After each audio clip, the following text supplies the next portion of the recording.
Gurubhyo Namaha. Sadashiva-Samarambham Shankaracharya-Madhyamam Asmadacharya-Paryantam Vande Guru-Paramparam Ishvaro Gururatmeti Murti-Bheda-Vibhagine Vyomavatyapta-dehaya Shri Dakshina-Murtaye Namaha. Shri Gurubhyo Namaha. Hari Om. Namaste. Good morning. A very warm welcome to yet another session in this series of 4 talks on the life and works of Pujya Gurudev Swami Chinmayananda ji. And I again welcome Swami Chidrupananda ji for taking time to do these sessions. Now this is the third of the 4 session series. Just a brief introduction to Swamiji for those who did not attend yesterday. Swami Chidrupananda ji is presently working as the Acharya of Chinmaya Mission Noida. For more than 20 years, he has worked in different roles at the national level in the youth wing of the Chinmaya Mission, such as Secretary General and Director North Zone of All India Chinmaya Yuva Kendra. Chinmaya Yuva Kendra is the youth wing of Chinmaya Mission, serving the youth all over India since its inception in 1975. With this very brief remarks, I request Swami Chidrupananda ji to start the session. Thank you, Nitin. Hari Om. Om Shri Ganeshaya Namaha. Om Shri Saraswatyai Namaha. Om Shri Gurubhyo Namaha. Om Samasta Jana Kalyane Niratam Karunamayam. Namami Chinmayam Devam Sadgurum Brahmavidvaram. Sadgurum Brahmavidvaram.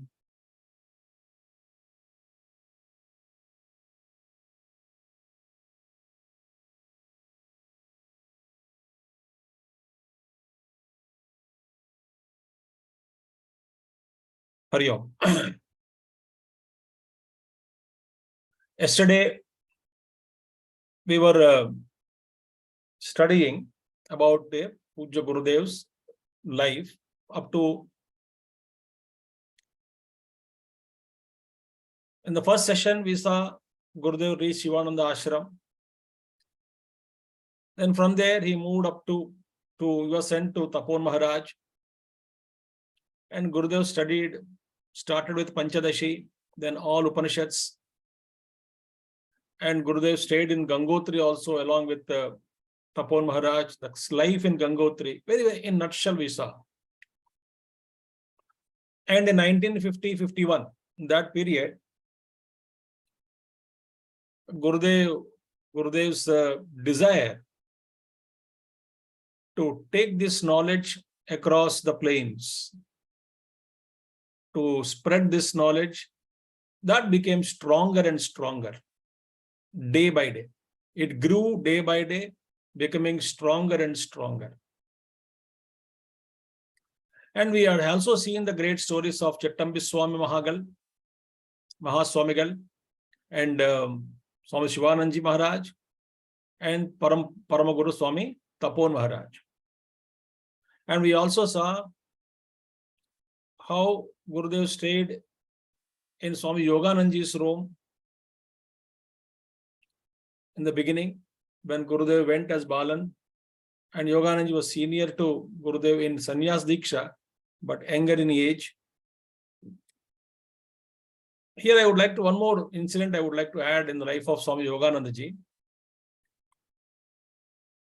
That tells about Swami Shivananji Maharaj. Swami Yoganandaji told me once when I was sitting with him, he used to wear kaupina. He had kaupina, he was wearing kaupina, langoti, a kamandal, and then also mantradanda, and then also this, what do you call, kushagrasa mat. Yes, not the mantradanda, kushagrasa mat and kamandal, langot. And he was wandering in and around the mountains only, nearby Rishikesh or maybe perhaps just in higher mountains.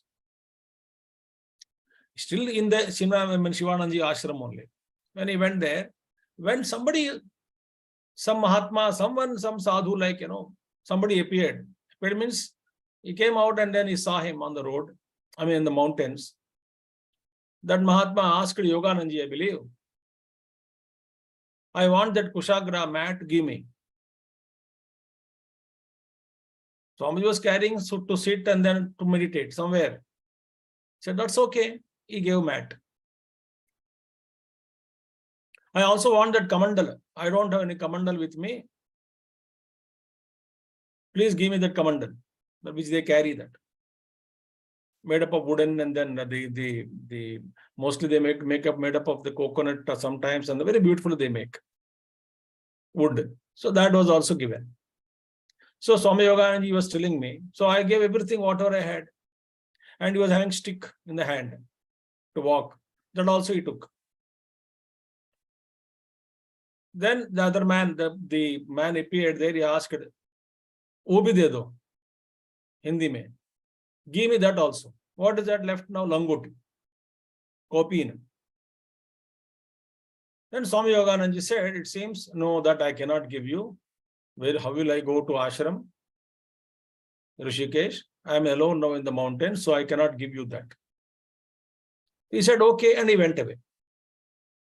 Then he came back to ashram and met Swami Shivananji, his guru. He told Shivananji, this is what happened. Just about 1 hour back, 1.5 hours back. Then Swami Shivananji told, I believe, why were you holding on to Langoti? You would have given that also. Then Shivananji told, he came to test you. Had you given that langot also, you would have really, he would have blessed you, and then you would have got a higher enlightenment. So Yogananji told me this. Shivananji said, give that also. How does it matter? So that's how Swami Shivananji was such a great Mahatma, always Vairagya, never hold on to even langot somebody asked to give it. Why are you having that attachment to body or identification of the body? So Swamiji only shared this with me, Yogananji. So that we saw the greatness of these Mahatmas. And as I told you yesterday, the disciples of Shivananji Maharaj, all of them were great. Okay, now we stopped yesterday our story in 1950 winter and 51, 90, 50, 50 winter, meaning November, December, January, in those days. His urge to spread this knowledge became stronger. So exactly after 1 year, he would start the work of spreading this message of Upanishads to the masses. And there in the diary, Gurudev's diary, I'm just reading it, what it is mentioned, so beautiful it is. By this, we will understand what Gurudev was. I'm quoting. I know no Sanskrit. I know no Hindi. I know no language to express what I know. In brief, I know that I know not how to make you know what I know. I know that I know not, yet I know that I know. My gurus know that I know, but I know not how to make you know what my gurus know. Knowledge is unknowable, yet the unknowable becomes known when a knower explains it to be the knower's own self, which illumines for him the very urge to know. Serene in the recesses of the bosom, when knowledge comes to know itself, the wisdom light is one homogeneous whole in which the unknown becomes known without the distorting intervention of the knower knowing the knowledge. Triputi beyond. In short, unless you are ready to take a plunge into your own within and move up beyond the mind and the intellect to the very source of light, power, and wisdom. I know not how to make you know what I know. I ended this quotation of Gurudev. So unless you transcend body, mind, intellect, Gurudev said, I know not how to make you know what I know. This shows what was the state of Pujya Gurudev. He was fully enlightened, like his master. And these expressions are very, very difficult, like Upanishadic expressions, trying to explain that which cannot be explained. The inexplicable explained in words. That which cannot be explained. That is the Upanishad's greatness. So this is a very beautiful thing. This shows the state of Pujya Gurudev even before he started his work. So he actually started his work as an enlightened being.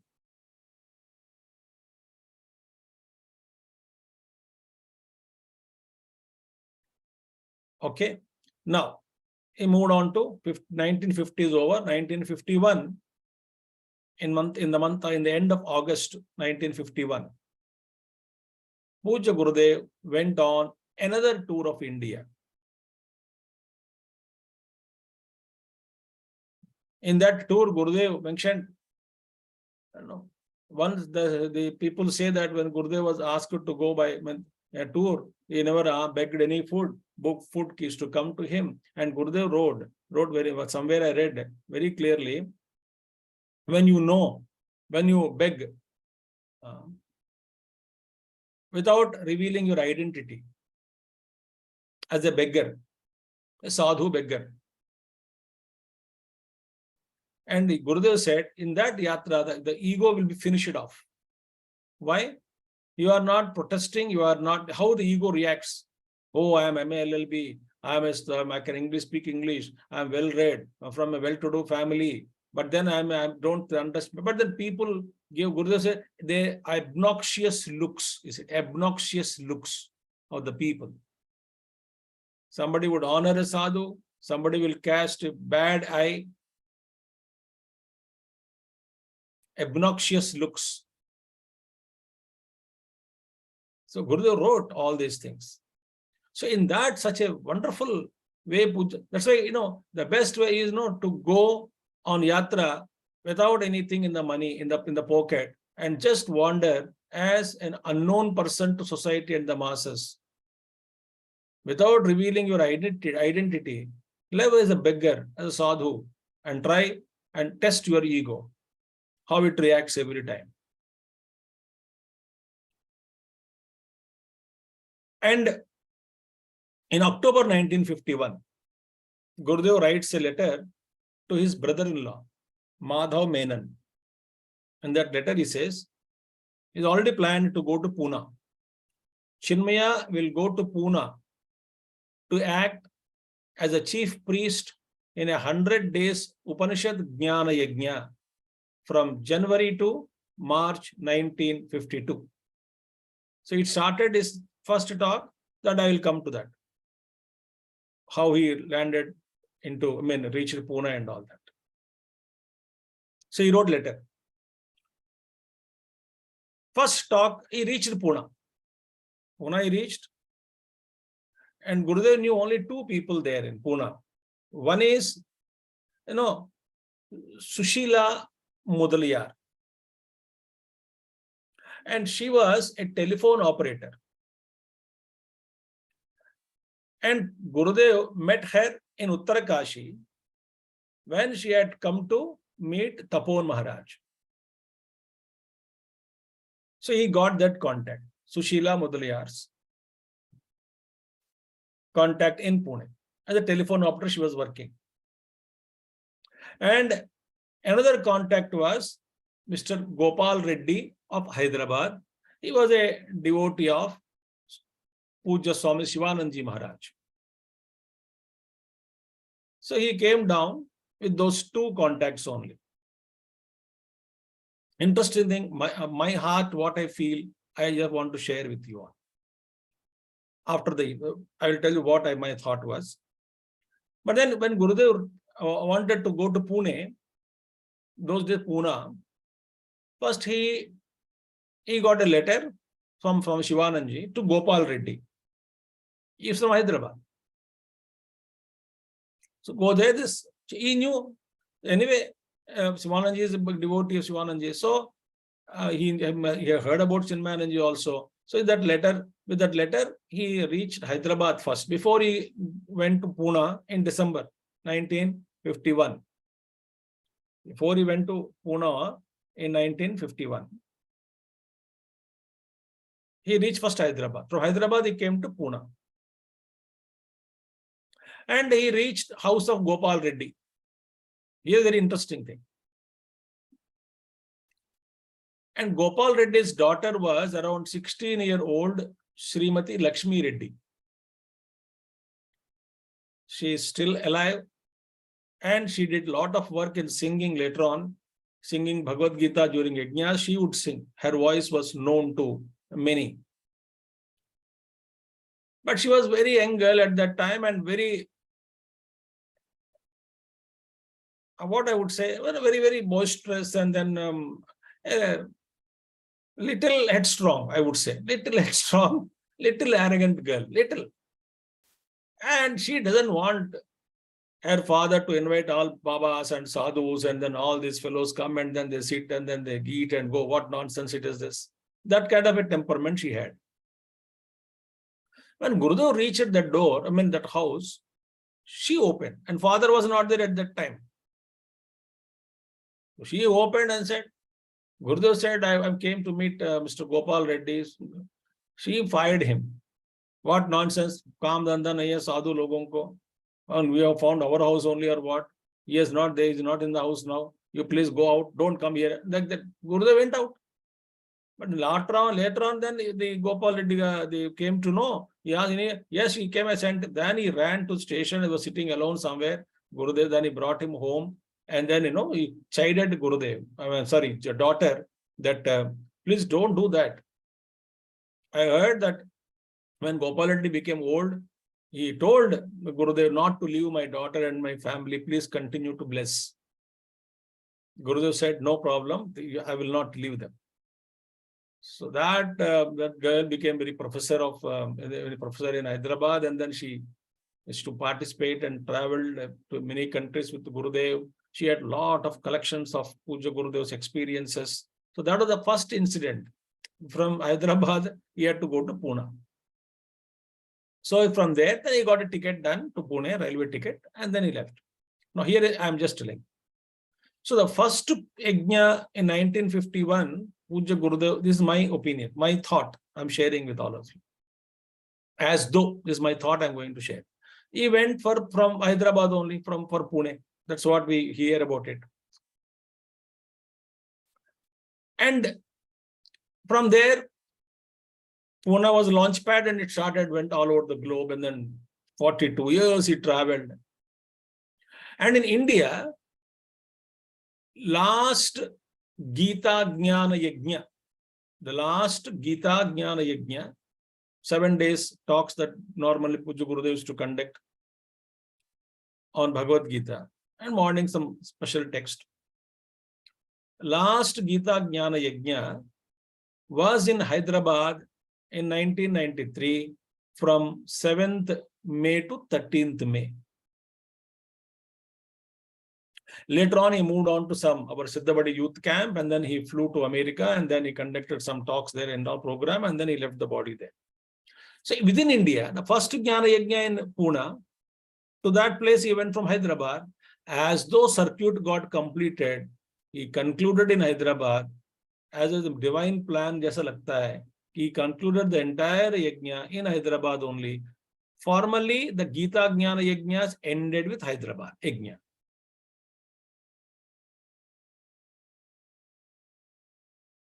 So this is my thought, that circuit completed. I always say I felt that circuit got completed. Anyway, now Pujya Gurudev with that from Gopal Reddy's house in Hyderabad, and I think he stayed in a couple of days, and then from there moved on to Pune. And Pune, the first talk, not Jnana Yajna not started. The first talk he gave was on 23rd December 1951. And the topic was, let's be Hindus, was the topic. Let's be Hindus. Kyon? Gurudev, why was that? Because Gurudev used to say, first thing we must do is, we must convert our people to the greatness, and by bringing the greatness of our culture, we must awaken our people to our own culture. So converting Hindus to Hinduism was the first agenda Pujya Gurudev thought. He always would say that we lost the pride in our culture, in our ancient wisdom, Rishi wisdom. Vivekananda was very proud of it. Aurobindo was proud of it. All great Mahatmas of that stage were very proud of our culture. And Gurudev so wanted that let's be Hindus was the topic. And in that yajna, only first talk, only 4 people came. It was conducted in the Sushila Mudaliar's garden. So 4 people only, including speaker, they would say something. Sometimes they say excluding speaker, some people say including speaker, but not more than 5. Say including Gurudev. Only they attended. And then the what you call Pujya Gurudev wrote. With these 2 contacts of Gopal Reddy and Sushila Mudaliar, he first gave a lecture, and then the yajna started on 31st December. He started his yajna, 1951. So what is the inauguration? On 1951 December in Pune, in Rastapet, in Ganesh temple, which we always go there when we go to Pune, when we get time. We always go there and pray to that Ganapati and come back. And it was an old temple. Now it is very well beautifully made in Rastapet, Pune. So Gurudev wrote an article titled Genesis. In that he mentions, he says, when he got doubt whether he will be able to educate the educated masses about the depth of our culture. When Gurudev, we have not talked, when Gurudev got a doubt about it, whether we can educate the educated masses to be educated by spreading this knowledge. And he's sitting in the Ganges, Gurudev wrote, when this Balan got this doubt, sitting on the banks of Ganges, he felt what? Gangaji replied to him thus. So this is a different sentence, but then that Gangaji is quoted, son, don't you see me? Born in the Himalayas, I rushed down to the plains, taking with me both life and nourishment. Fulfillment of any possession is in sharing with others.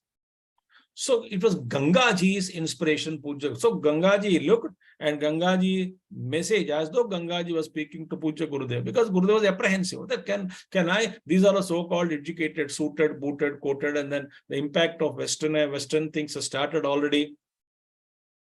Will they listen? That to this sadhu. Gangaji gave the inspiration. Mother Ganga.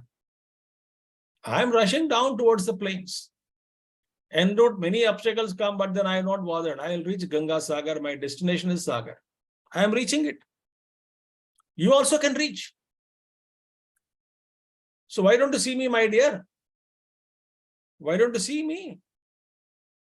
So Gurudev said, I decided. He writes, I decided. I was encouraged. I felt reinforced. The urge became irresistible. Now I must face the impediments in the form of resistance from the so-called educated class. With that inspiration, he came down to plains. That inspiration, Gurudev's inspiration itself was like Ganga.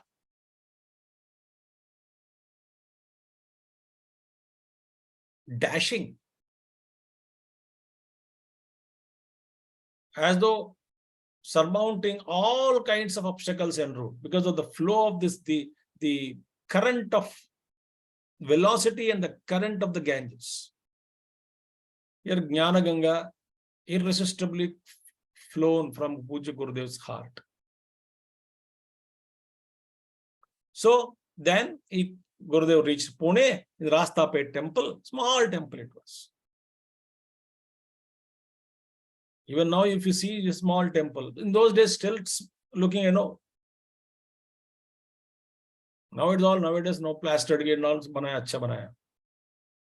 There, Gurudev conducted first Jnana Yajna, starting from 31st December 1951 to April 8th, 1952. He spoke on Katha and Kena Upanishads. And Gurudev writes, on the opening day, I had an audience of 18 to address, and therefore my heart jumped with joy. 18. Again, that 18 is auspicious figure. And in that first Jnana Yajna, first day were only 18, second day about 30, 40, and third day onwards, that fourth day onwards, the streets, and then there is no place to sit in the temple, a small lane. The lane was filled up and speakers were put, and they were, Gurudev, some devotees, assistants were there. They used to type the talk and then make it cycle style and distribute to people as a prasad. And it started, tremendous work started. And in the beginning, Pujya Gurudev himself would go on bicycle to paste the posters of his own Jnana Yajna. And people would think he's a poster boy. But in the evening, they go and they see same man talking in chaste English. So that was the spirit of Pujya Gurudev, missionary zeal. He never hesitated. He himself went and then propagated, please come, please come. That was the spirit of Pujya Gurudev.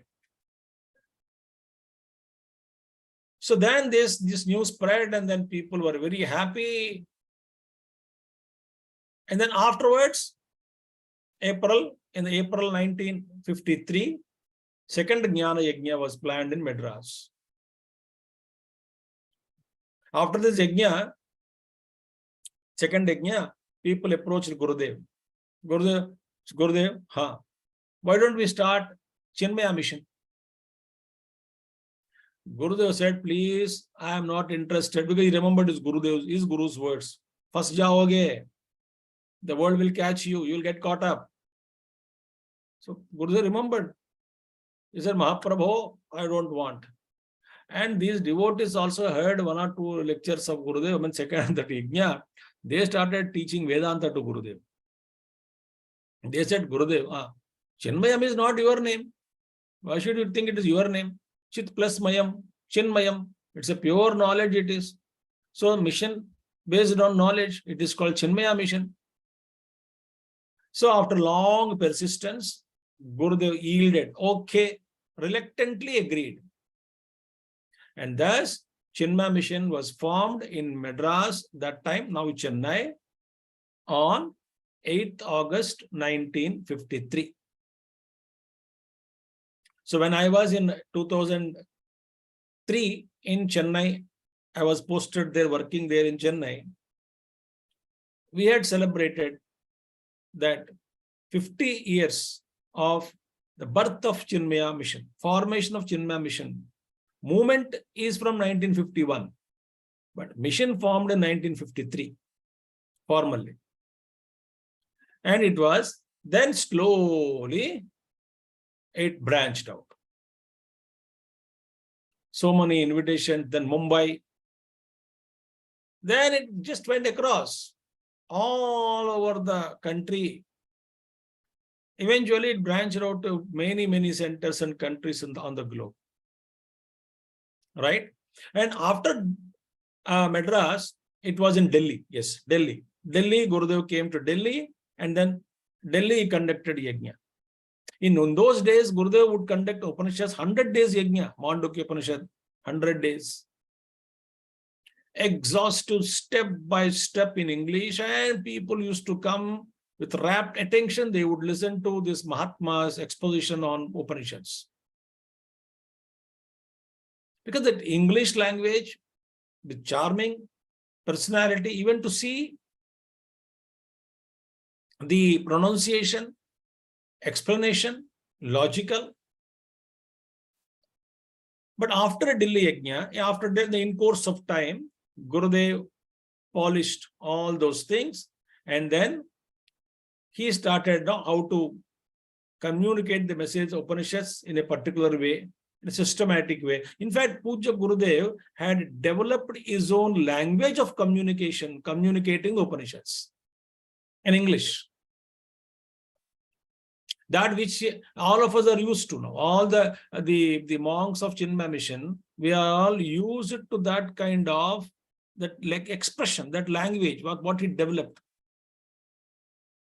out of his own hard work.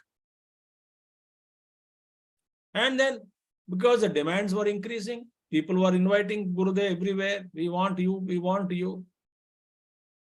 And then naturally, 100 days, 50 days, cannot. So slowly, the yajna, number of yajnas came down to 15 days, then 10 days, then I attended some for 9 days, then ultimately it boiled down to 7 days yajna on Upanishads. Concise. And by 1955, Pujya Gurudev started giving talks on Bhagavad Gita, because Bhagavad Gita is more direct, more people can easily relate. And then he shifted the Upanishad Yajna's talks on morning to select audience, and Gurudev would announce that those who are mission members, those who are study group, not mission members, study group members, those who have been attending to such groups, discussions, they are allowed in the morning classes, so that they will not be confused. They can understand, they can pick up from where I am talking. That was the intention of Pujya Gurudev. Otherwise, a guy would come, person will come in the morning, first time listening to Upanishads. He may be confused, he doesn't know, he may not understand. Then he may conclude that Vedanta is confusion, Vedanta cannot be understood. It is better to happily live there without studying of Vedanta. That may actually backfire. So, evening Gita Jnana Yajnas became popular. And it became the Jnana Ganga only, Jnana Ganga flowing through Gurudev. And in those days, I would like to tell very clearly, I heard about it, and then that's a fact, it is not often spoken, but many people have said to Pujya Gurudev that, you are committing a great, grave mistake, that you are speaking the Vedas and Upanishads in the language of English, which is not our language. It's a Paradeshiya Bhasha. That is a sin that you are committing. And some people have started, cursing him. That, you should not, you may tongue fall. All those things, it seems, they said. It seems.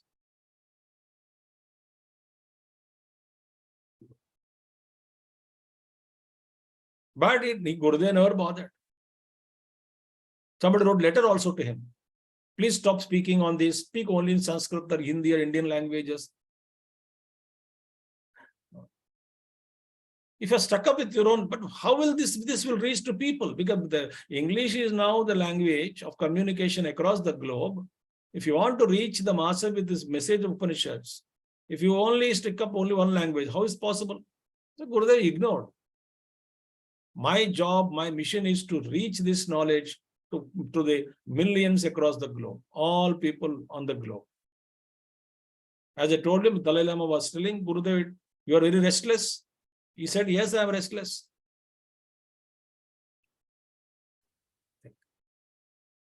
So, Paramacharya, Kanchi Paramacharya, I also heard this. Then he said one time that it seems Saraswati, goddess Saraswati is doing dance on his tongue. Dancing on his tongue. Gurudev's tongue. This Jnana Ganga will flow, he said. So he used to embrace young, old, all castes, nothing. Everyone is divine. And essentially, we are all divine. That's it. Come and listen. Same pandal, sit together. Let us expose ourselves to the great wisdom of the rishis, get inspired. And by 1965, 15 years, for 51, 14 years, by 13, 14 years, it crossed the boundaries of India to bless many, many other countries, 1965. And the first global tour of Pujya Gurudev was arranged in 1965, 18 countries, 39 cities for a couple of months. Gurudev started. Mission centers are being formed. Wings, Chinmaya Mission wings are formed. That we'll speak about it later. And work kept on increasing. We have more number of centers, more coordination, more letters, more correspondence, more guidance, more visits, and more problems to solve.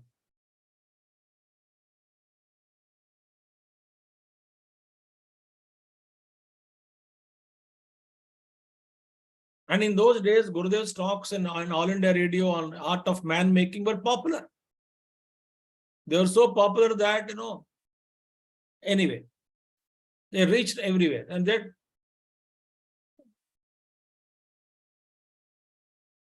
that was so much became Gurudev popular. And in his tours and travels within India, he met all the greatest of the saints at those times. I was actually thinking so many saints were there, the Mahatmas, so many, Gurudev met all of them and took their blessings. So many of them. Many of them we know, that couple of names. It's just I'm not mentioning because by mistake, if I miss someone, then it won't be good. So I'm just not mentioning. So many Mahatmas he met. Many religious heads also he met. In different countries also he met their other religious heads. He conducted an yajna in church in some other country. And in the first Madras yajna, people were not giving him venue because he was speaking in English language. We don't want. He is asking everyone to attend, that too in English, we don't want. And a Muslim gave that venue. First time he offered his venue, that yes, please come and conduct in my place. Their protests, etc. So he naturally, many impediments have come. He really resisted all of them. That grace of Ishvara, ultimately Gurudev's Jnana Ganga broke open all the obstacles and root. They were shattered into pieces, I would say. And this Jnana just like gushing and flowing into the hearts of everybody. But lucky are those who stood or who came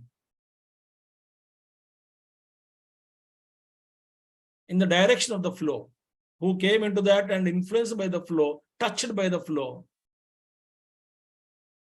Even when water river flows, there are some drops, they fly, they just splash, and some drops may spill over onto the sides. Even such drops, those who have received it, they are blessed.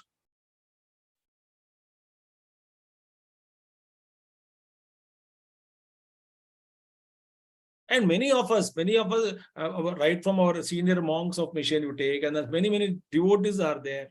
Those have been, those who have seen so many Gurudevs since 1950s and all. Very old people.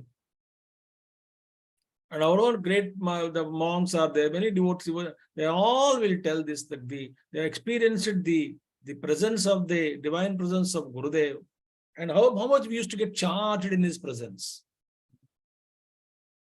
It's not just superficial inspiration. Somewhere his presence, he would tickle the inner being of everybody. The inside is to just tickle it by his mere presence. And Pujya Gurudev's yajnas, that's got just continued his work. And he became busier day by day. That we'll see later on how he. So Gurudev said, very wonderfully, he said, as far as I am concerned, in the later stages of Pujya Gurudev's life, he said, as long as I am concerned, I hold none. None holds on to me. I sing my song and pass your gate. Under your balcony, I cannot wait and sing. I am a shuttle between yajñashalas. Till the last chord is sung out, I will sing on. What a beautiful inspiration.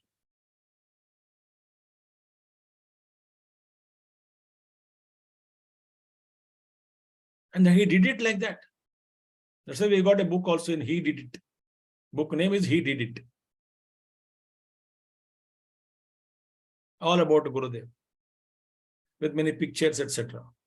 And also another book has come in our mission, Ever in Yours. Ever Yours. Yours forever, sir. Yours forever. Wonderful. So that was Pujya Gurudev. He kept on going, traveling.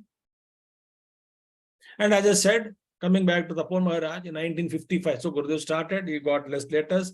Gurudev would write letters to Tapon Maharaj. Tapon Maharaj used to bless him. The letters also are there. Some of the letters are recorded. They are there. He would bless him. Okay, you are going ahead. Do this, do that, etc. And Shivananji was also inspired, listening to the success of his own student. Both the gurus were very happy. So by the end of 1955, I'm going back again. We saw Tapon Maharaj's life, but Tapon Maharaj's health started deteriorating. And it was very trying time for Pujya Gurudev, because he has to yajñas, commitments, and go visit in between his Guru, Uttarakashi, as often as possible he would go, touch his feet, speak to him, spend a day or two, then come back again. The regular yajñas, in between he would go and come back. He kept on correspondence in those days with the other monks and all, and inquiring about Guruji's health, Taponji's health, any medical help, what kind of thing. And as we have seen, he left the body, Tapon Maharaj, on 16th January 1957 in the early hours at 4:30 a.m. And Gurudev was conducting yajña in Palakkad. Of course, after 20th only he got the telegram. And this way, our Pujya Gurudev's work continued. City to city, town to town, village to village. Meeting people, addressing all kinds of audiences, non-stop work, non-stop. And every year, about in October, August, or September, October, we would get the itinerary, packed itinerary, printed book form for the next year. So the date, where will he be, what text he is conducting, morning and evening, what is the address of contact and phone number. Then again, fly from there to next city, the date, fly to Calcutta, fly there, then fly to Mumbai, or fly to Hyderabad, or fly abroad, fly London, fly this one, fly Frankfurt, or fly America, fly here. All the itinerary, jam-packed. There was no rest.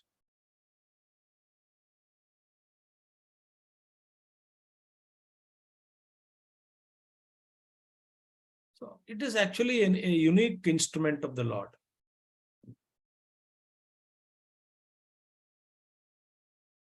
That's why we'll ask, we think about it. Was Pujya Gurudev a karmishti? Or a jnani? Or a bhakta? Who was he? All would agree.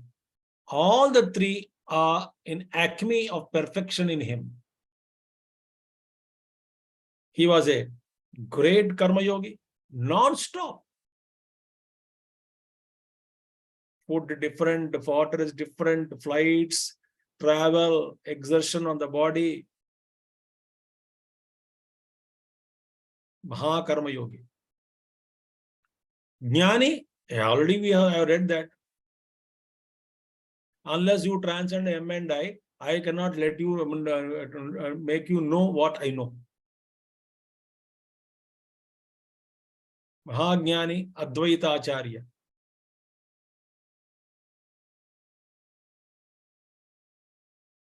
Gurudev used to say, I heard him saying closely, in a close, said,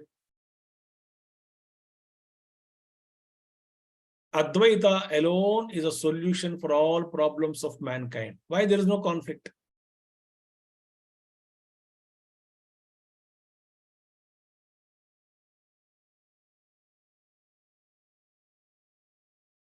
Advaita Jnanam alone integrates the world.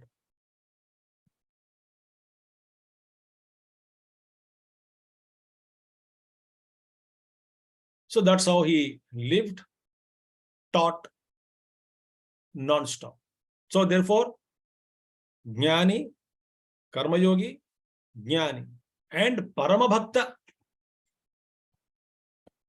Okay, to whom he devoted? To whom he was not devoted to. He was devoted to country and culture.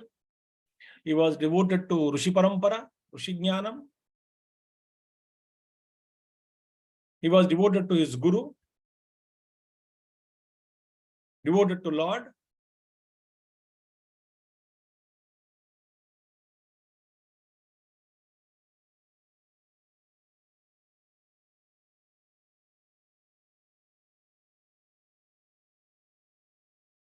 He was a yogi also. I read some of the mystical letters, what he wrote in the beginning.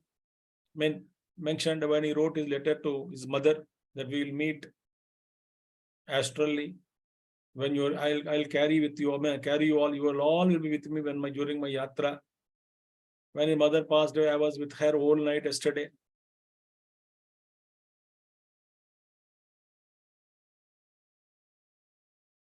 Same. So we wonder actually at him. We cannot work for 3 hours continuously. We want 1 hour rest.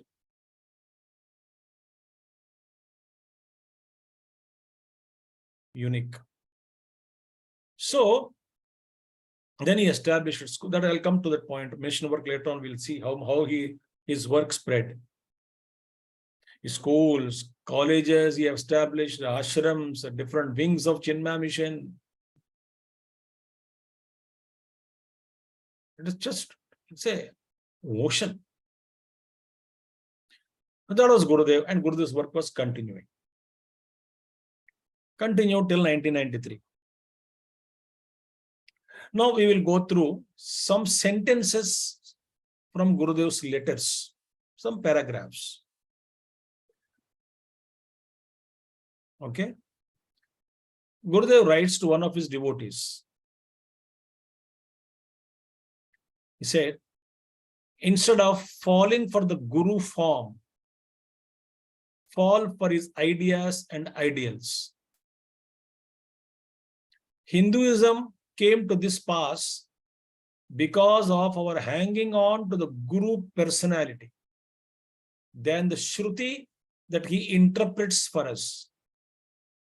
No man is ever perfect in the eyes of anyone else. Seek the perfect who is Narayana. Om Namo Narayanaya. In 1968 he wrote. So he was not, he never asked anybody to hold on to his form. He never made anyone as a personality cult. Chinmaya cult. He never.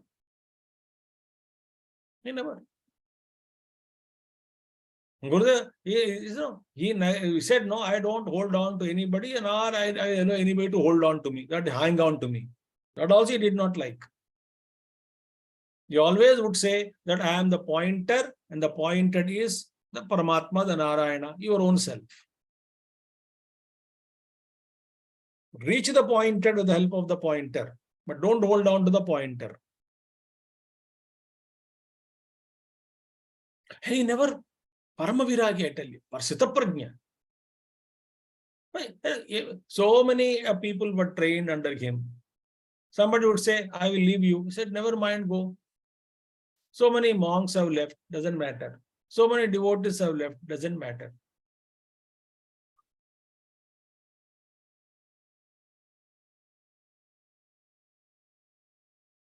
In Hyderabad, when we attended a yajna,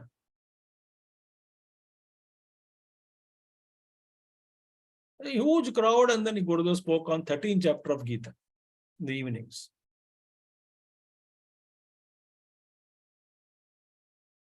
And next day, after Gurudev left, next day was the article, and somebody wrote, I will not name some name I remembered. Is a professor in that university, Usmania University. Some professor. He wrote a Chinmaya Gita. Then he criticized Gurudev's commentary. I mean, it is not like this, it should be like this. He said like this. Some of the youth, we were all youth, we got disturbed. We said, he's asking, finding fault with Gurudev. So we wanted to give a reply, strong reply and all that. Through email, through paper only. Akbar, fighting only on paper. If we refer to that article, we would like to.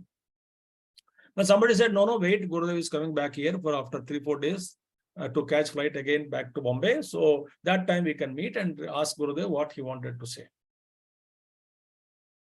So we were at least after 1 week, 5-6 days, he came back for 1 day. Right? Evening he came and next day. So evening we all met him. About 15-20 people met and then sat in the lawn in that then president's house. So then that one of our youngsters, Swamiji, there's a letter about the news published in the paper about somebody criticized your Gita commentary, and then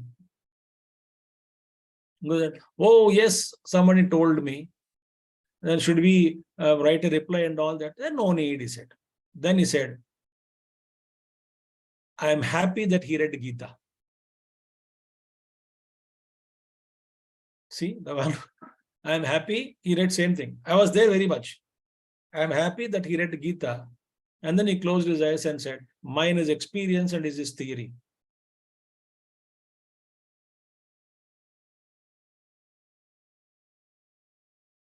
See how that Mahatma looked at it. Somebody criticized you. They're happy that you read Gita. I'm happy that he read Gita. So he never allowed us to make him a cult guru. Many were trained in Sandipani, many left and they had their own ashram. Said all blessings, yes.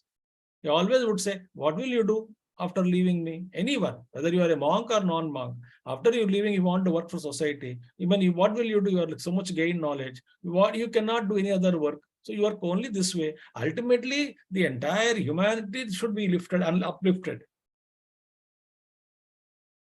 Everyone should be awakened to this great grand culture. Do the work. Obviously, one cannot reach everyone. So we need more and more people. Good, you do. My blessings. That was Gurudev's,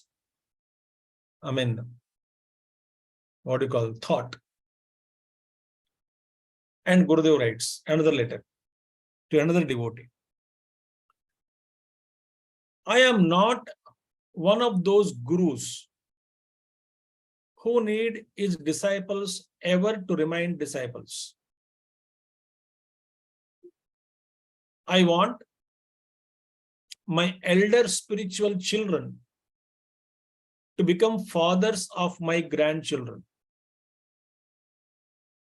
I want my early groups to learn now to stand independent of me and act and live stoutly, pure, as guides, leading and serving others. Don't abjectly depend on me, upon me. I will do no more. I want you all to do personally yourself some blessings upon yourself. Start detaching yourself from the Swami's support and learn to live, move, strive, and achieve for yourself. You will not fall. I shall be watching. But if you think I am behind and blindly lean on, thinking that Gurudev is behind, I lean on, I will see you falling. In 1956, he wrote. See what a level it is.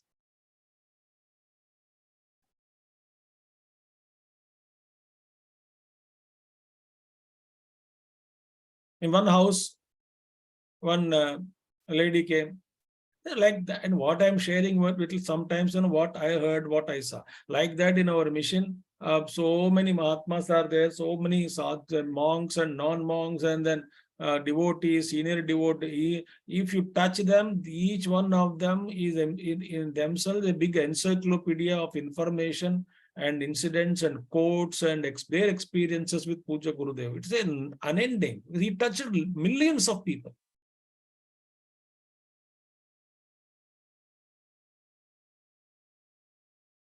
The best part is what, when I meet somebody, Gurudev, more than me talking, I want, the best is to listen to other person, his experiences with Gurudev. That gives us more joy. So Gurudev went to one house. One lady asked, one Swadhi, Swamini, not from our mission, some other. Touch it. Swamiji, please bless me. And Gurudev said, blessings are not given, they are to be taken. They are always available. Just take it, he said.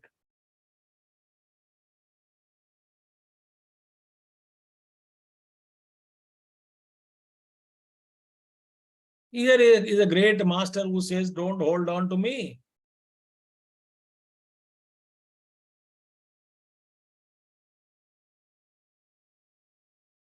You seek your spiritual support from within. Another thing is, I shall be watching. How can he watch? He is not physically available. He is just physically watching. No, it's not physically watching with physical eyes. That means he is in touch with all those who invoke him, who are tuning to him. That consciousness, Guru consciousness, is always present with all the devotees and disciples all the time, whoever is tuned to him. We can't understand that level, that state of consciousness. We can't understand. We think Guru is only confined to a body. We think some statements are only to create some, to instill some confidence, or to some kind of comfort. It's not like that. They don't lie. There's no need for them to lie.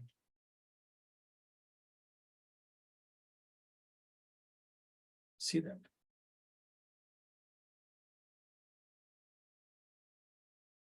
I received many letters from Pujya Gurudev. Some are organizational, guiding us how to work, etc. Some are purely spiritual, with a spiritual message, guiding, and then some. So one of the letters I received. Reality is neither Sat nor Asat, nor even Sat Asat. It is your own essential nature. Realize, love, Chinmaya.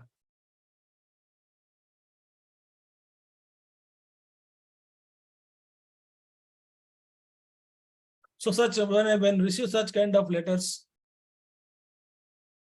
is tapping somewhere, is awakening something in me, in all of us, not only in me, in everyone, whoever has gone to him. I am talking about Gurudev. Similarly, every spiritual master does it. That's why if you listen to any devotee of any great spiritual masters, they have their own bulk of stories to share, and how they are transformed, how their hearts are become purified, and then they glorify their Guru, and they must. We must glorify our own Guru. Because, the Guru Tattva is one. Guru Tattva is one. It takes different shapes and forms and expresses, manifests in front of us. And in each expression, there's special uniqueness. And that is only useful for some people to be drawn to that particular window or counter. So all of us, some temperaments for whom only Gurudev is required. So therefore he manifested, that Brahman manifested for all jivas. Once the Guru is that Brahman alone, Guru Brahma, Guru Vishnu. So why I was attracted to Gurudev, why not other? That is my temperament, my vasanas, my karma, my state of evolution exactly fits for what? To take help in that counter called Chinmaya.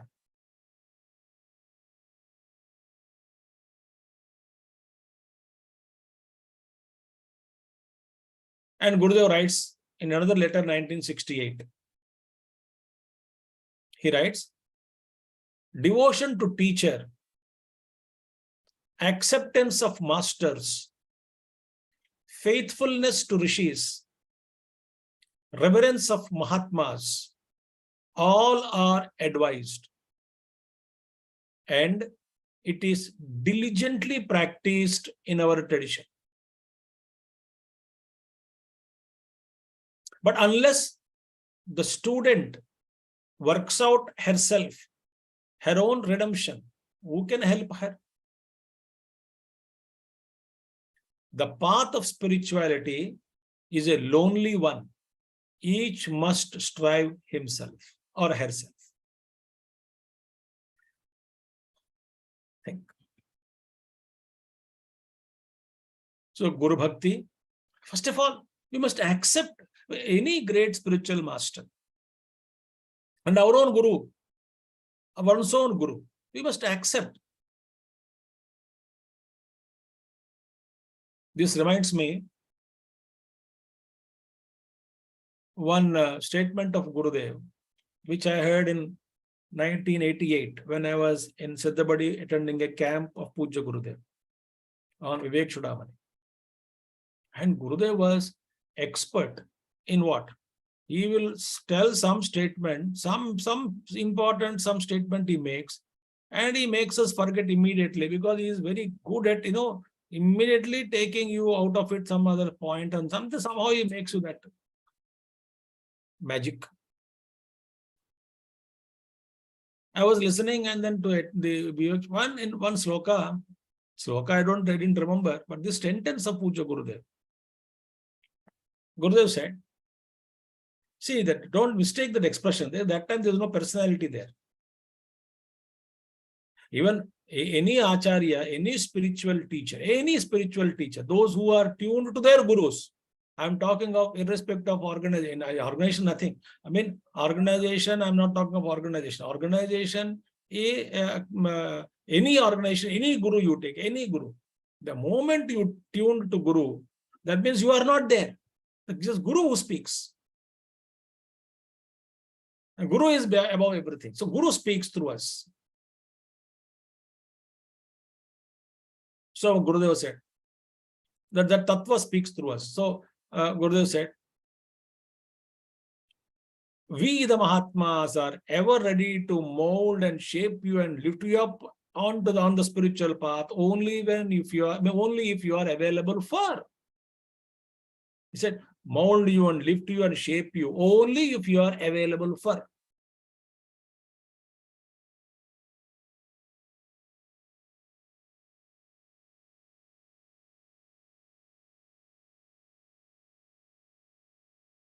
If I don't accept my Guru, if I don't accept Veda, if I don't accept Shruti Mata, Upanishads,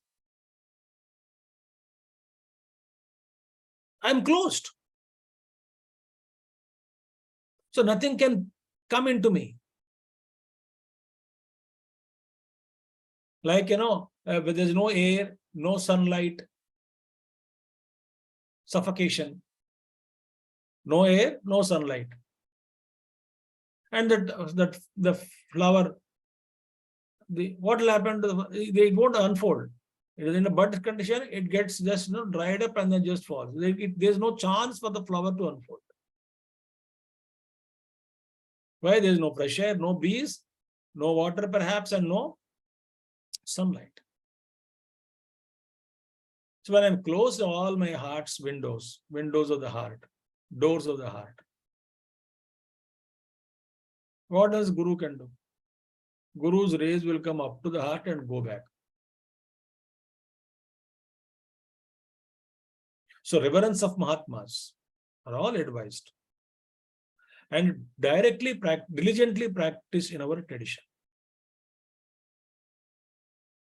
This is a wonderful, that's why, see your own Guru in everywhere. And the important is the path of spirituality is a lonely one. That's why it's called alone to alone, all alone. Alone to alone, all alone.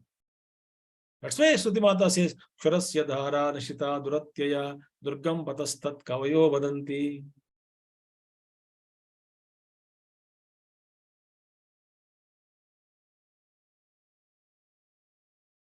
And regarding Gurudev's work, his work, Gurudev's work only, Gurudev writes to another devotee. What he writes? What power plays with me in this fashion is not known.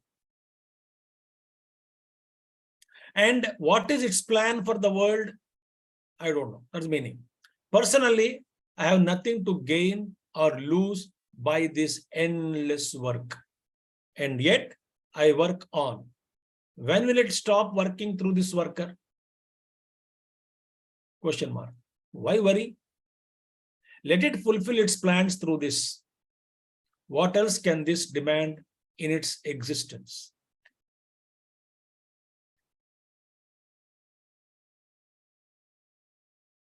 So Gurudev surrendered to that higher power. Why, when absolutely I is not there, that I is removed completely, little I, then the capital I takes over. Capital I is universal I. It just gushes out in through us.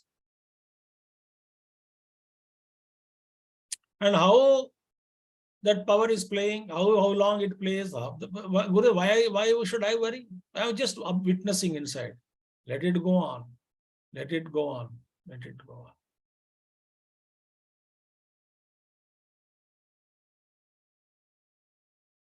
And in 1993, Sant Keshav Das Ji, great Mahatma, he was from Karnataka.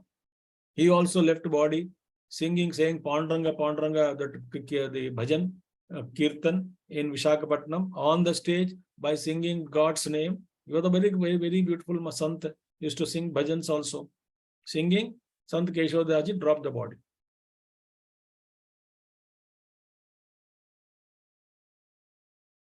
Just dropped it. So he interviewed Gurudev. Sant Keshav Das Ji, he told Hinduism Today. He was speaking about Gurudev to Hinduism Today, that magazine. I said, when I asked Swamiji, how are you? Sant Keshav Das says, when I asked Swamiji, how are you? He replied, Gurudev replied, physically, I am not well. But I have attained Shanti. Only when vessel within my heart is working. Until it stops, I will preach Bhagavad Gita.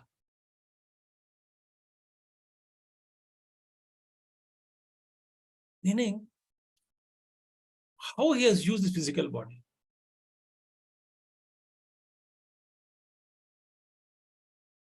Expecting nothing, every drop of blood for the society, every moment, every minute, every breath for society, for the world. I will tell you one more things as we grow, as we go ahead. I'll continue to preach Bhagavad Gita. I knew Gurudev, I saw Gurudev in the last days, last yajnas and all. He would carry that constant monitor of the heart inside, that the instrument is fixed. On that, you will put a shirt and then come as though nothing happened and roar. And all of us was to worry, why this Mahatma is roaring, talking so loudly.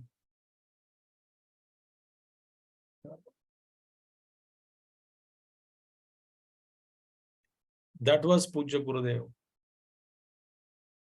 And it is like when we when we eat, say, mango, that with the ras wala, with ras, choose ke khane wala. And what do we do? We just last even bit of that juice, whatever is there, I'll just suck. The seed will take out, and seed also I suck. I will not lose, even leave a small wee bit of anything, just completely suck it. And when there's no juice in it, then I will drop it. Similarly, Gurudev has used his physical body. For what? For service of society,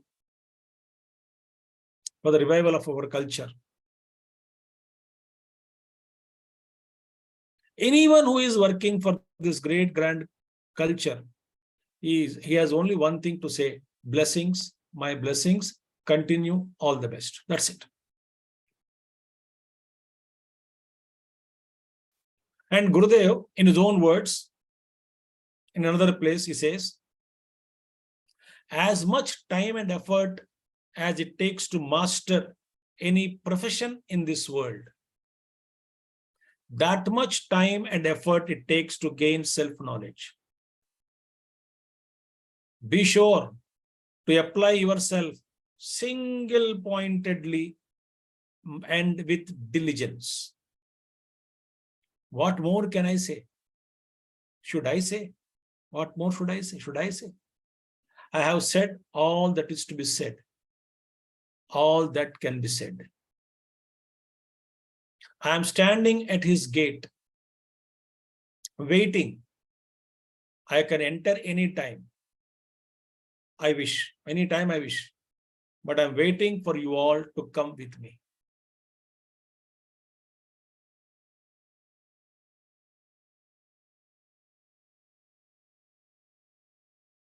So in Hyderabad, I was in Hyderabad only during entire my, so those young days and then career, etc. And then so with Gurudev, Yajnas, mostly I used to attend Gurudev's Yajnas. So one of the morning hours on some Sunday, I think Q&A we organized, Q&A, question and answer session.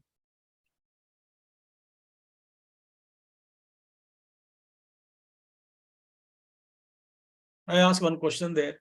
In this scientific age, I started my question like, you wrote and kept. In this scientific age, and why man is so many tragedies, problems in how and all something, all that. And Gurudev replied, he said, that we corrected in that question. He said, even I lift you all right now to that great grand era of the past. Right now. Do you feel that you all will be happy?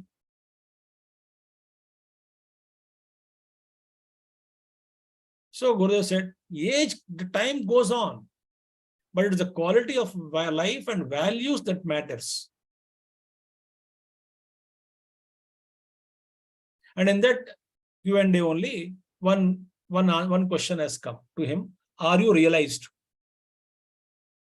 Are you realized? Question to Gurudev. For this question, Gurudev answered at different times in different ways. Sometimes you would say, depending on the questionnaire and the whole atmosphere, sometimes Gurudev said, how does it matter? If I say I have realized, does it help you? If I say I have not realized, does it satisfy you? What way it will benefit you? It will not benefit you. So take the teaching, practice, think about it, reflect, get convinced, live, grow.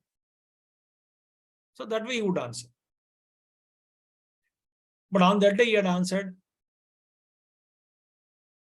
He said, no, I am waiting at the entrance of Vaikuntha. I can go in at any time. Inside the Vaikuntha, I can go anytime. Poor Lord Vishnu, lying on the serpent bed, got used to seeing someone occasionally walking into Vaikuntha. So I believe Vishnu was not inspired. He is lying down. Kabhi koi aata hai to acha tu aa gaya andar jao. Like that. So he is not at all inspired. I am waiting at the gate. You all come. we all walk into Vaikuntha as a big group, a great numbers. Shake him up from his serpent bed. We'll surprise him. Come, I'm waiting.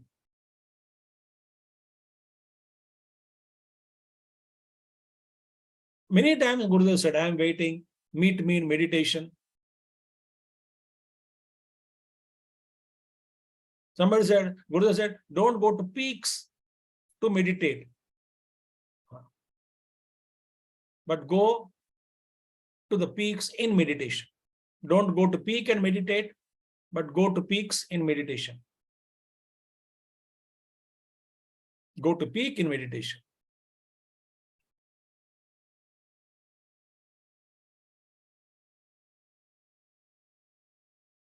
And in one of our talks somewhere in camp, youth camp,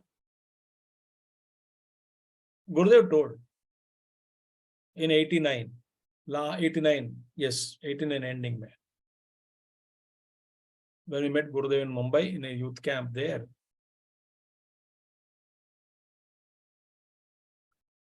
Some question and answer or some in one of the talks, I think said. I got an extension for 3 years.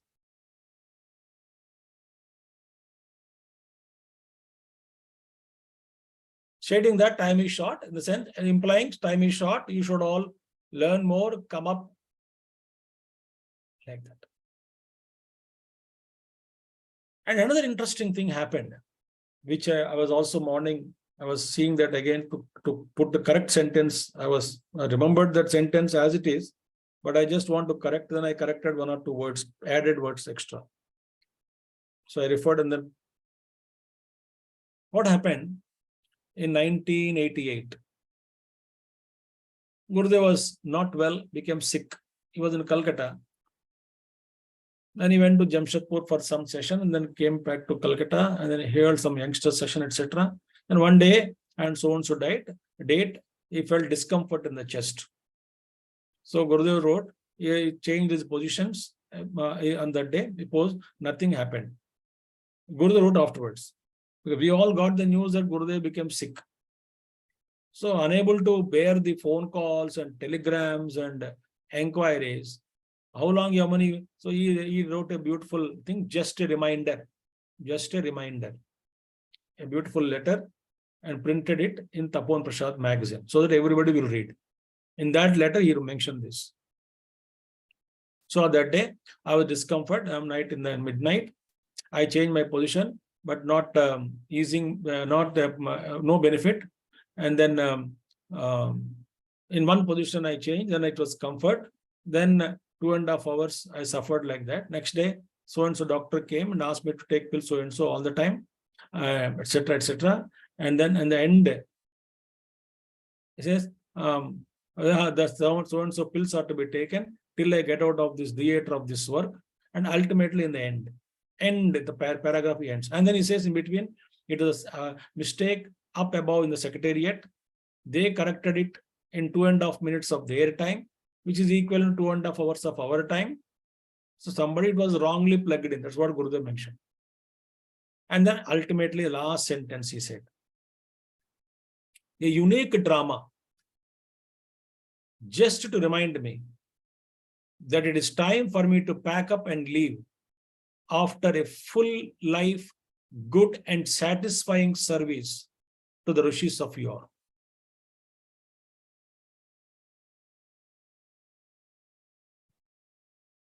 So he never lived in body.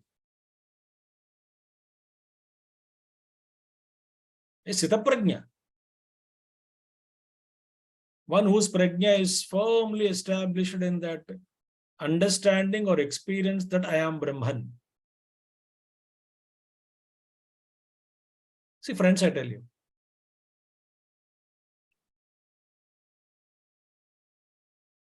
just as our ignorance cannot be hidden, similarly, enlightened master's brilliance cannot also be hidden. It will be known to the world, to the people around. It's a bright light, like a bright light in the darkness. How can you avoid that light?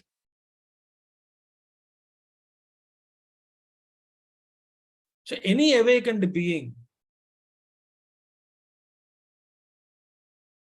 that's why we count only a couple of Mahatmas of that stature in 20th century. Oh, we write a list of them. We don't need a book to write. We need 1 or 2 pages is enough.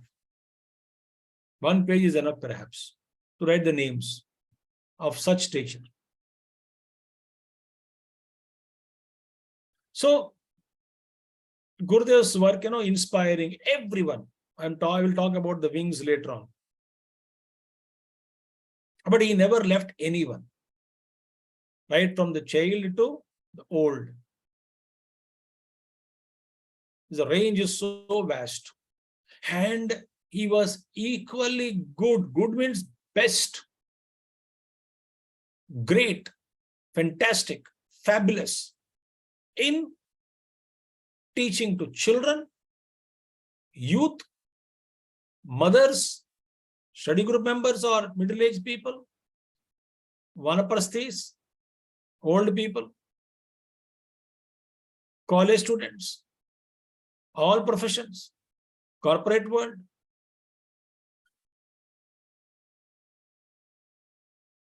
He was equally good.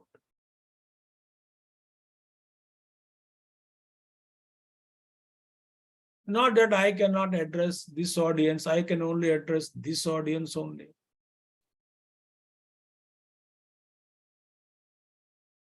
In 92, one of the letters I received, Gurudev mentioned, I am busy addressing all the universities in USA. So far I addressed so many, something he mentioned that letter. And one university I could not go, Swami Chinmayananda went, he said.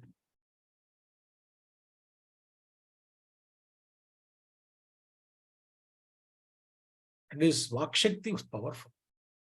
So with this continuous work, how he worked, how he touched upon lives, how the wings and all that, we will see later on.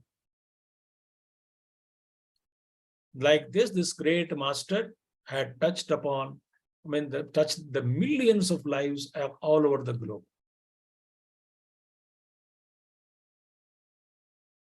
So we cannot take Chinmaya from those millions who were influenced, transformed by the touch of that great Mahatma called Swami Chinmayananda.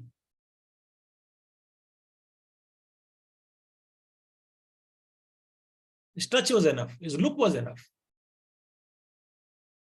I have received many instructions through his eyes only, chiding me through eyes.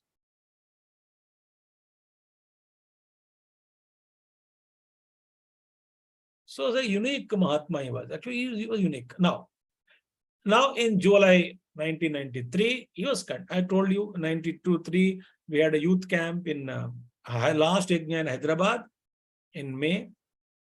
Then he went actually directed to Jaslok Hospital. From Hyderabad airport, he flew the flight, got down in Mumbai, admitted in Jaslok Hospital for a couple of days in Mumbai. Then he flew to Siddhabadi to attend the camp. He said, I have to be with my youth. He knew it is last. So 600, 700 youth in Siddhabadi camp. We all attended there. So that beautiful 9-chapter Gita he taught. A lot of programs we had. And after that, he flew to America. Then he had a lot of programs. Itinerary was there. So June or something, July, he went there.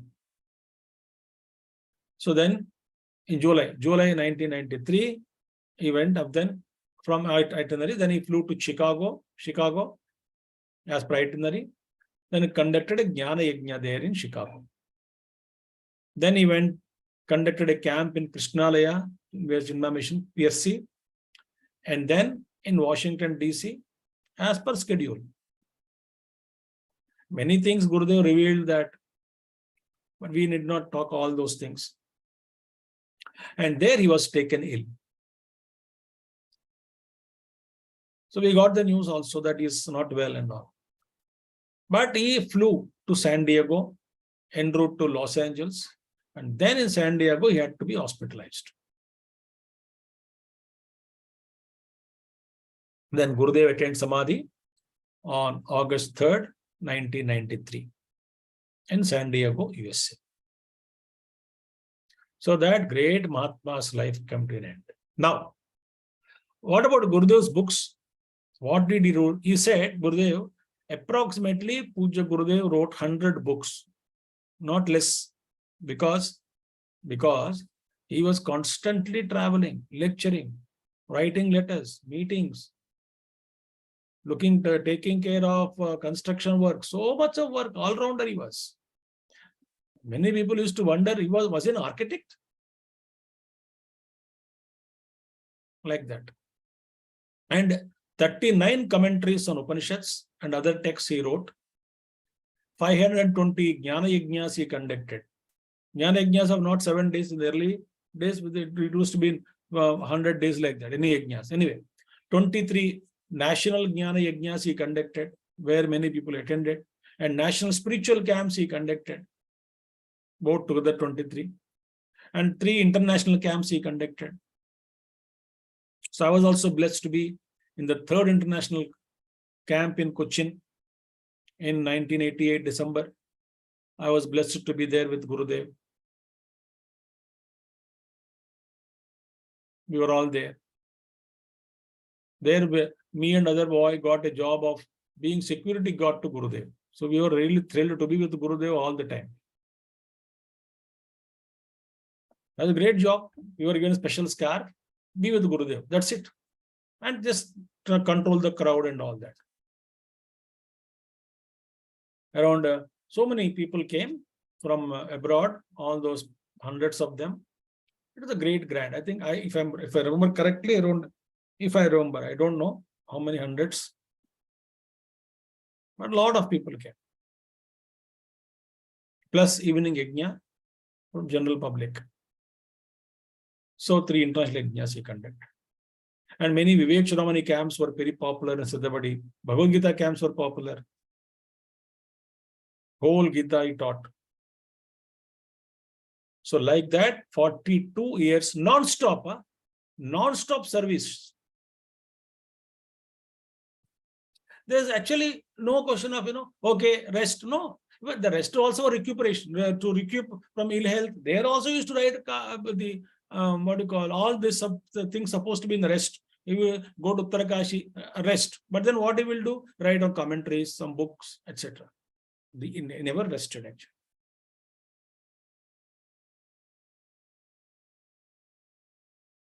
That's why when Swami Chidrupananda Maharaj of Divine Society was there in San Diego when Gurudev was in hospital, so it's a very divine again that plan. So Swamiji went to meet him because they were Guru Bhai's best friends. Both Gurudev and Swami Chidrupananda Maharaj of Divine Life Society. He was the president of Divine Life Society. So he said, he went to the hospital room. He saw him, sat there for some time, came out and said, both the Gurus are by his side and wanting to put an end to his lifelong service now. Both the Gurus, Taponji and Shivananji Maharaj. They were telling Gurudev, enough, drop the body. Then Siddhan said, devotees can pray now for his return. So as there's a tug of war, with the 2 Gurus pulling, there's enough now, and devotees saying, we want you back. Like that. And so Chidrupananda Maharaj said, Chinmaya had done 10 lives work in one life. एक आदमी 10 जन्म में एक आदमी ना हम जैसे आदमी नहीं है, not like people like me, but a decent guy, a person who can work, who works whole life without wasting time. So you take that, but yeah, that kind of what 10 lives work Gurudev did in one life. Not a lazy fellow 10 lives, but how lazy it is. It's not like that. Then of course when Gurudev attained Samadhi, the mortal remains came back to Delhi. We were all there. Then we all went to Siddhabadi. Then on 9th August 1993, Gurudev was given Bhusamadhi in Siddhabadi Ashram in Himachal Pradesh. It's our, so Taponji's place abode is Uttarakashi and Gurudev's abode is Siddhabadi. That is the place where Kapila Muni taught to his mother Devahuti. That which comes in Bhagavatam. Bhagavatam will come, Siddhapadaha is the word used, Siddhapadaha. When I read that Siddhapadaha, I remember Siddhabadi only, the Kapil Gita. Kapil Muni Charitra in Bhagavatam. So after Gurudev attained Samadhi, I'll just tell and then we'll come to teachings of Gurudev. That is very important. Teachings of Gurudev and the mission. Two things are left out for me, which we will see now. So when Pujya Guruji, Swami Tejamanji became head of the mission. And Gurudev knew about it, of course, all that. Anyway, he became head of Chinmaya mission worldwide. Then, somebody asked Gurudev, Guruji, how are you feeling in his shoes? How are you feeling in his shoes?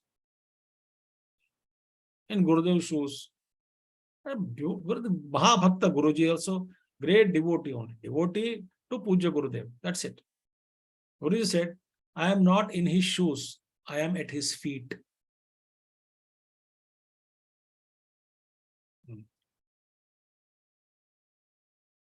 That's why we say, is vision our mission? The best we can do is what? To serve one's own Guru. Serve one's own Guru, one's own Guru's vision. Wherever you are.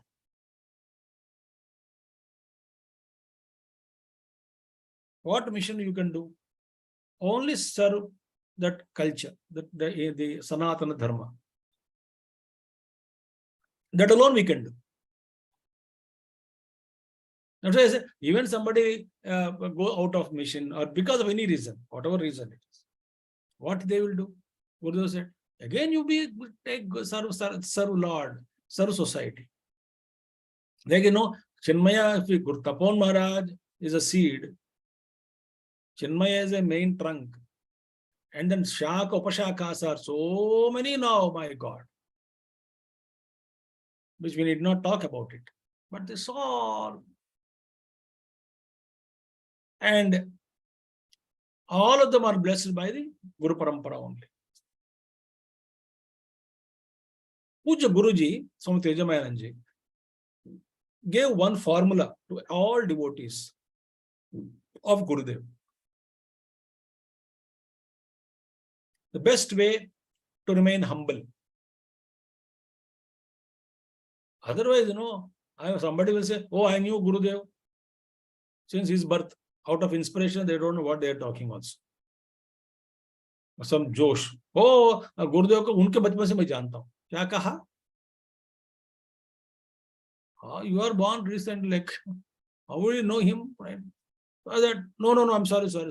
I knew so many. I know that. I knew before that person. I knew that Swami growing in front of me. I knew that Swami joining Sandipani. I knew this. All that people claim. It's okay whether it is. That's all fine. It's all fine. But Guruji gave one beautiful formula. He said, consider every other person is a greater devotee of Gurudev than oneself, than yourself. So if I see any person, oh, he is greater devotee of Gurudev than me. I am not. He is blessed by Gurudev. He has his own experiences. He is greater devotee. That way, what happens? Everyone can remain humble. Because the ego plays a lot of tricks in our spiritual evolution. Ego says, oh, you are good, you are superior, you are this, you are that, you got more experience than other person. What will that person know? What does he know? What does she know? So best is, every other person is a greater devotee than me. So this shows what Guruji is. I am at his feet. Consider everyone as a greater devotee than than oneself. This is enough inspiration. These two are enough for us to understand. You may be disciple of any guru, doesn't matter. We are not in his shoes, we are at his feet. And in that, if you belong to, no, I belong to some other organization, my guru is different, doesn't matter. In your own organization, among your own disciples, the guru's disciples and devotees, consider them, each one is greater than you. That remains, that keeps you humble. And under our Pujya Guruji, now I'll just speak about one or two sentences. He is another great devotee of Gurudev, Mahatma, Pujya Guruji, Swami Chinmayananda. Under his leadership or be under his guidance as head of the mission, it grew. Who is Guruji? Look at him. People say he is embodiment of love and compassion. Greatly devoted to Gurudev. Author of many original books in Sanskrit on Vedanta and on spiritual matters. He composed many books. He wrote many books originally. A great composer of bhajans and kirtans. Himself a singer, great musician, organizer, a great poet, a great leader, and many other attributes he has. So, Gurudev and appropriate person with all these things. And not only Guruji, there are many great Mahatmas of Guruji's batchmates. Each one of them is a jewel in their own work, in their own place. Obviously, there's only one can be lead formally. Like we say in Vedanta, we can be one Ishvara. Not too many Ishvaras cannot be there.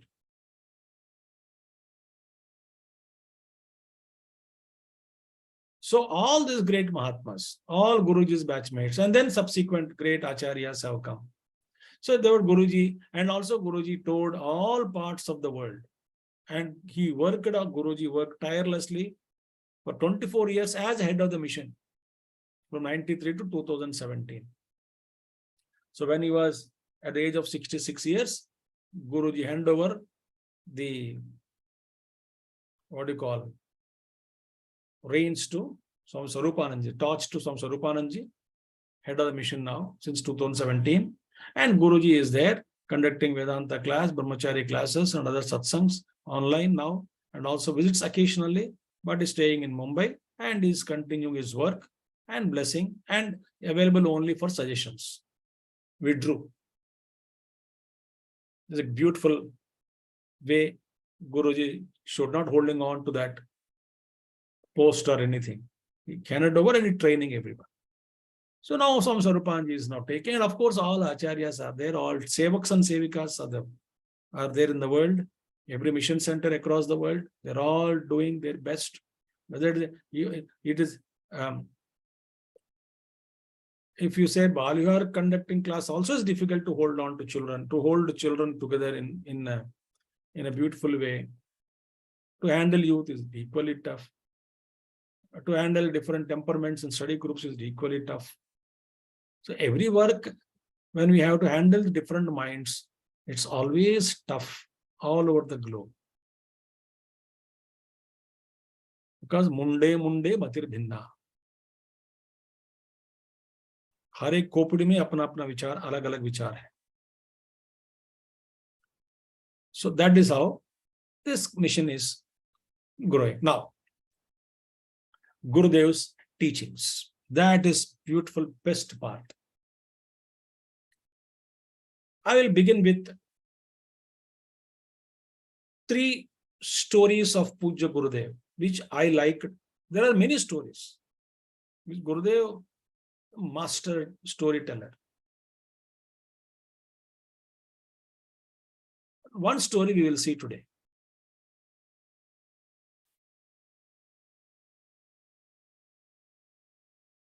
I heard this from Gurudev directly. In a way, I am blessed. He said this story. There was a cave.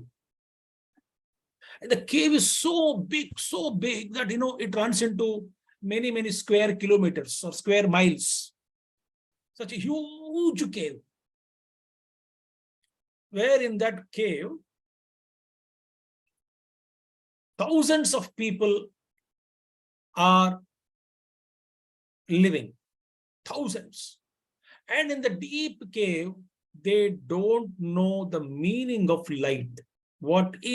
They have eyes. So they see only darkness. None of them knew what light means. They don't know that, full stop. There is no fire. There is no matchstick.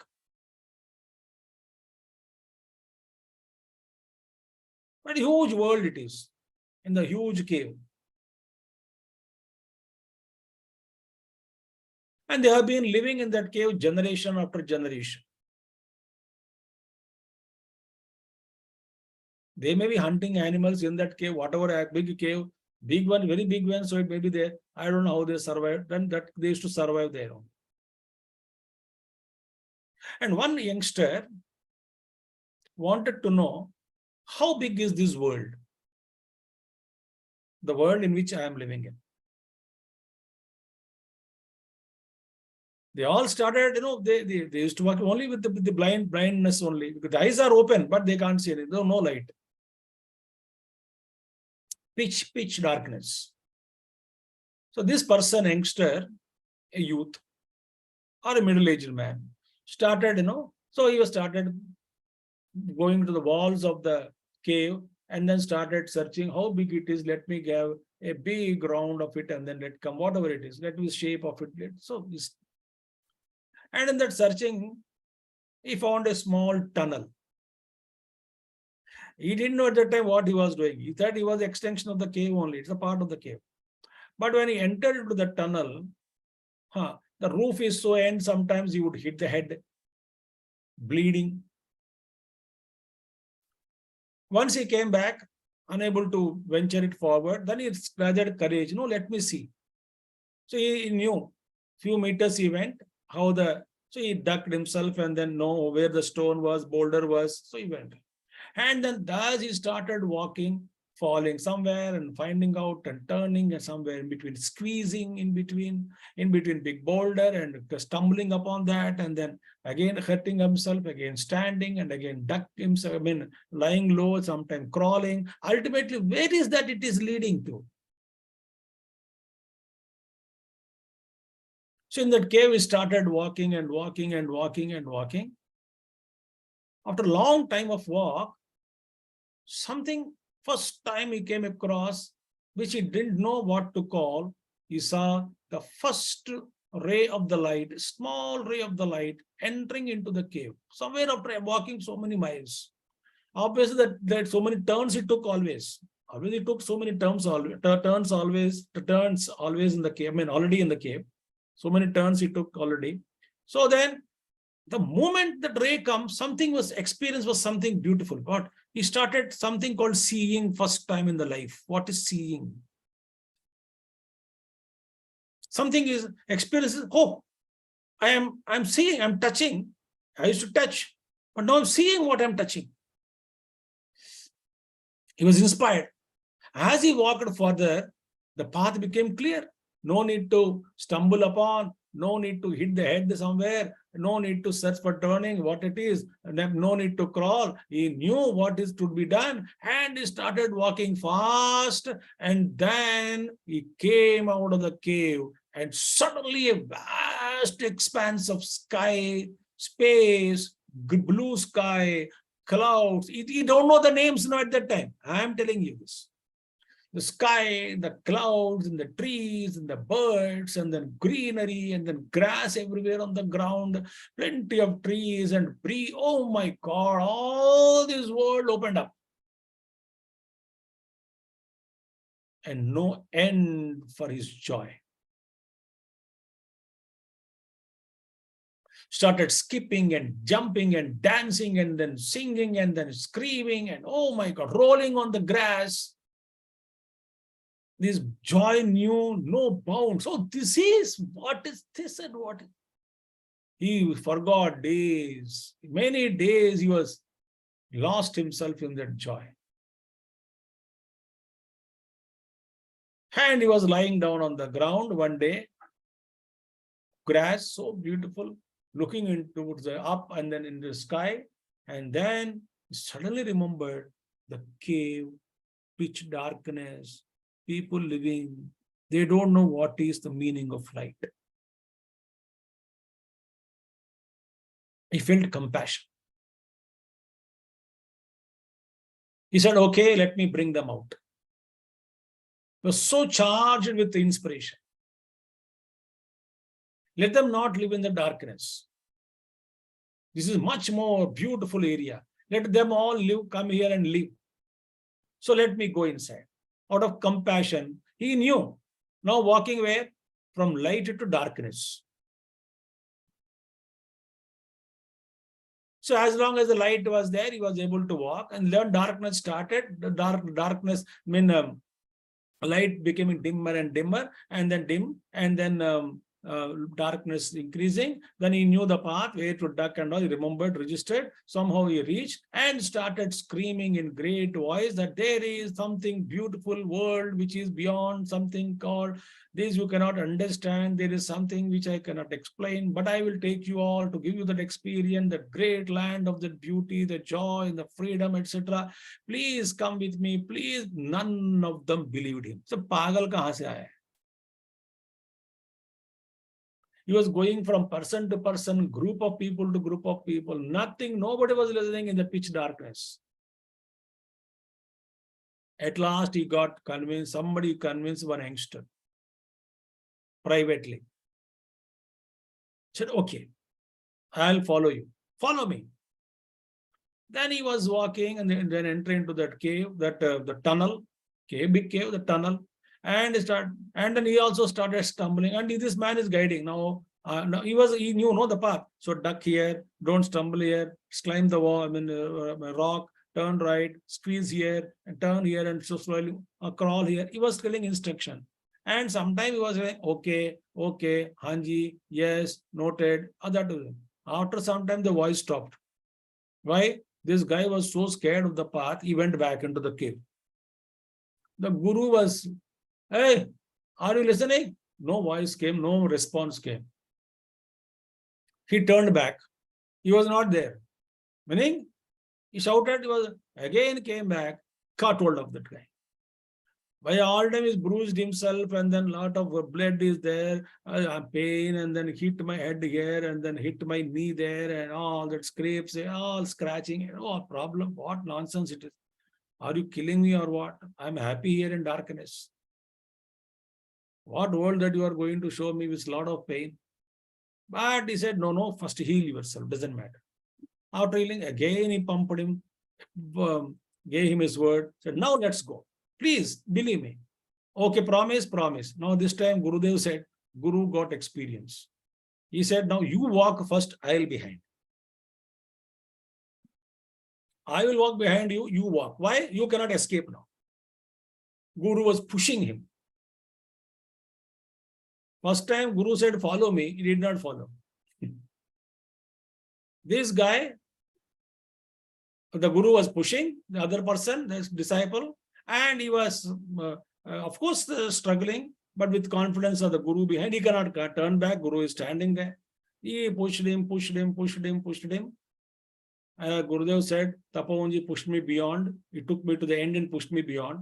And ultimately, when he saw the first light of the ray of light, tremendous confidence in Guru came. And as he was walking towards the exit of the cave, and more light he was experiencing, and his respect and reverence and love and overflowing towards that great Guru. And then when he came out, and he also lost his own, he forgot Guru and started dancing in that beautiful place of great greenery, trees and birds and sky, and then clouds and then blue sky. mountains and plants, and then some animals here and there, and wonderful, wonderful Jagat it is. He is just lost and screaming and dancing. He forgot that Guru also. And Guru was standing there. Then Guru was standing and looking at him. Let him dance for some time. I have danced like that. So after dance and dance and dance, and he was so became calm and accustomed to this beautiful vastness of experience of that great world. And both of them lying down on the grass, looking into the vast sky. My dear son, yes, master, I cannot forget your help.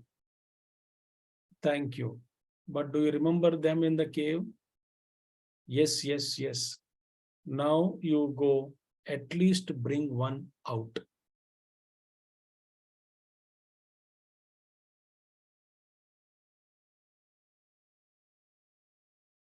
He took the blessings of Guru. I am going on the mission.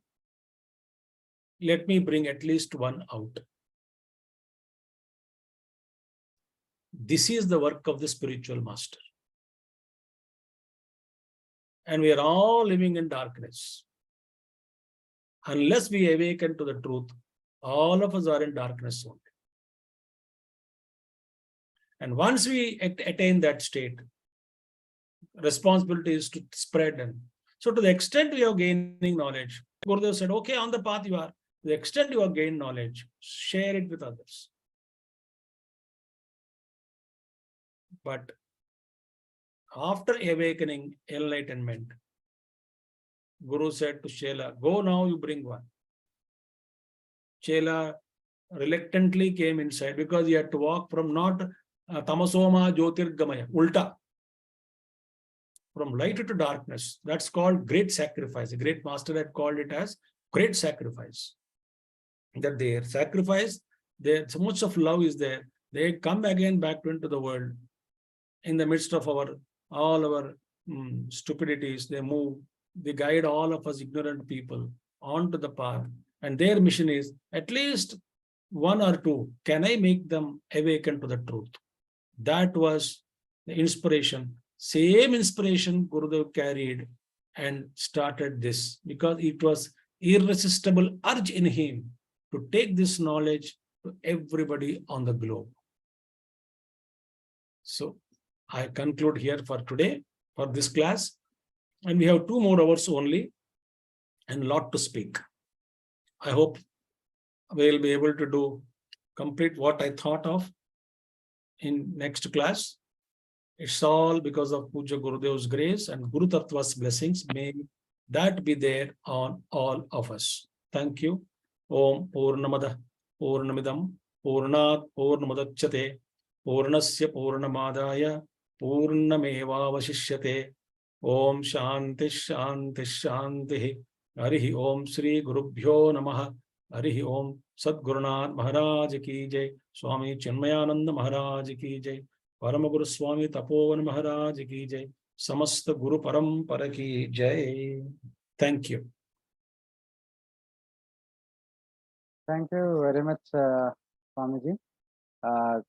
Again, another very illuminating, very fantastic talk on the life and journey of Swami Chinmayananda and many of his teachings.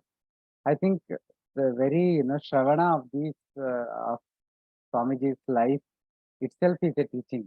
His life itself is a teaching, and many essence. That is the impression that I got in the last 3 sessions. Thank you very much for the time. Hari Om. Yes, we meet again at 4 p.m. Do join. With this, we conclude. Shri Gurubhyo Namaha.